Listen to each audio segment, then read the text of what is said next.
সরাসরি তেলের মধ্যে কাঁচা আলু দিয়ে আজ আমি বানিয়ে নিলাম বন্ধুরা দোকানের মতো মুচমুচে আলু চিপস। এই রেসিপিটা তোমরা একবার দেখলে যে কেউ বাড়িতে বসেই আলু চিপসটা বানিয়ে নিতে পারবে আর সবাই দেখবে একদম অবাক হয়ে যাবে। চলো বন্ধুরা রেসিপিটা শুরু করব। রেসিপিটা পারফেক্ট করার জন্য থাকছে অনেক tips and trick. Dream kitchen with ভিলেজপুরের নতুন একটা রেসিপিতে তোমাদের সবাইকে জানাই অনেক অনেক স্বাগত।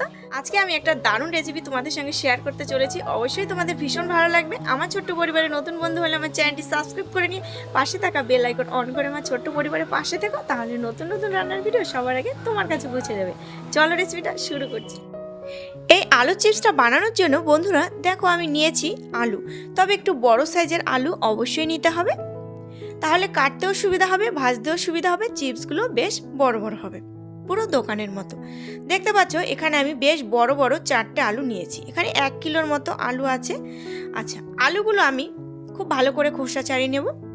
তোমরা যে কোনো কিছু দিয়ে খোসা ছাড়িয়ে নিতে পারো। খোসা ছাড়িয়ে সঙ্গে সঙ্গে কিন্তু জলের মধ্যে ভিজিয়ে দিতে হবে, নাহলে আলুটা কিন্তু কালো হয়ে যাবে।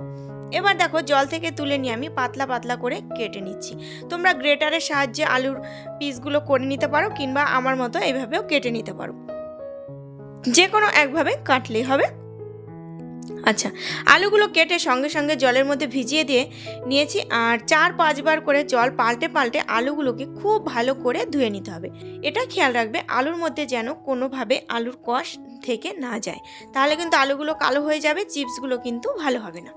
আচ্ছা, এবার আলুগুলো খুব ভালো করে ধুয়ে নিয়েছি। দেখো এবার আমি আলুগুলোকে যে জল রয়েছে আলুর গায়ে, জলটাকে খুব ভালো করে শুকিয়ে নিতে হবে। এর জন্য দেখো আমি একটা পরিষ্কার কাপড় পেতে নিয়েছি, এর উপরে আলুগুলো খুব ভালোভাবে পেতে দেবো। এবার উপর থেকে আরেকটা কাপড় দিয়ে আলুগুলোকে চেপে চেপে খুব ভালোভাবে জলটা শুকিয়ে নেব। তো আমি এভাবে 2-3 মিনিট একটু চাপা দিয়ে রেখেছিলাম, আর জলটা খুব ভালোভাবে শুকিয়ে গেছে। এবার সমস্ত আলুগুলো আমি তুলে নেব। তো বন্ধুরা আমি যেভাবে বানাচ্ছি তোমরা এভাবেই বানাবে, আর এর থেকে একটা সহজ পদ্ধতি আমি তোমাদের দেখাবো, তো তোমরা দেখতে থাকো। আলুগুলো জল শুকিয়ে গেছে, তুলে নিলাম। আর এবার চিপসগুলো ভাজবো। উনুনটা ধরিয়ে কড়াই বসিয়ে দিয়ে কড়াইতে দিয়ে দিলাম সাদা তেল। অবশ্যই সাদা তেল দিয়ে ভাজবো। তেলটাকে কিন্তু বন্ধুরা খুব ভালো করে গরম করতে হবে, এটা কিন্তু খেয়াল রাখবে। এবার তেল গরম করে দেখো তেলের মধ্যে আলু দিয়ে দিলাম।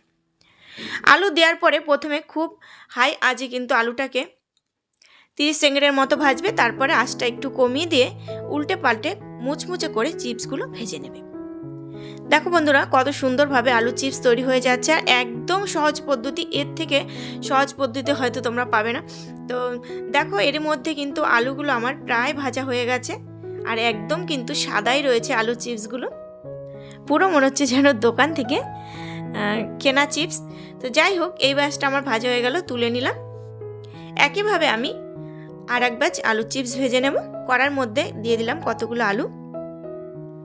খুব বেশি আলু দিতে যাবে না, কারণ তেল বুঝে আলু দেবে। খুব বেশি তেল থাকলে একটু পরিমাণ মতো আলুটা দেবে, আর একটু কম তেল থাকলেও আলুটা একটু কম দেবে। আচ্ছা, এই বাসটা আমার ভাজা হয়ে গেছে বন্ধুরা, দেখতেই পাচ্ছ। এবার তেল ছেঁকে আমি আলুগুলোকে তুলে নেব। একটা ছাঁকনির মধ্যে আমি তুলে নিলাম আলুটাকে, আর ভীষণ কড়কড়ে হয়েছে। একইভাবে আমি বন্ধুরা সমস্ত চিপসগুলো ভেজে নিচ্ছি, আর তোমাদের আর একটা সহজ পদ্ধতি দেখিয়ে দিচ্ছি। দেখো সরাসরি তেলের মধ্যে কাঁচা আলু দিয়ে তোমরা এইভাবেও আলু চিপস বানিয়ে নিতে পারো। এটা সবচেয়ে সহজ পদ্ধতি, আর এটাও কিন্তু দুর্দান্ত হয়। দেখো আমি গ্রেটারের সাহায্যে গ্রেট করে আলুগুলো একদম সোজা সরাসরি তেলের মধ্যে দিয়ে দিচ্ছি। এইভাবেও কিন্তু খুব সুন্দর আলু চিপস তৈরি করা যায়, তবে এটা একটু হালকা লালচে হবে, এটাই পার্থক্য, আর কিছু না। তো দেখো এই চিপসগুলো বন্ধুরা খুব সুন্দরভাবে কিন্তু ভাজা হয়ে গেছে। এটা দেখতে কিন্তু দারুণ হয়েছে, লেজের মতো হয়েছে দেখতে। তো এটাও আমি তুলে নিলাম। আর এই চিপসটার মধ্যে আমি একটু মশলা মেখে নিচ্ছি। একটুখানি গোলমরিচ আর লবণ খুব ভালো করে গুঁড়ো করে নিয়েছি, তো চিপসটার মধ্যে মাখিয়ে নিলাম। সমস্ত চিপসের মধ্যে মাখাবো না, কারণ লবণ দেওয়াতে আবার নেতিয়ে যেতে পারে চিপসটা। তো বাদবাকি চিপসগুলো আমি একটা প্লাস্টিকে ভরে রেখেছি। চলো এবার তোমাদের ঢেলে দেখিয়ে দিই যে কতটা মুচমুচে হয়েছে আলুর চিপসগুলো। একটা প্লেটের মধ্যে ঢেলে নিয়েছি। এবার দেখতেই পাচ্ছ বন্ধুরা পুরো দোকানের মতো মনে হচ্ছে, দোকান থেকে কিনে এনে এখানে ঢেলে রেখেছি। আর চলো কয়েকটা চিপস তোমাদের ভেঙে দেখিয়ে দিই কতটা মুচমুচে হয়েছে।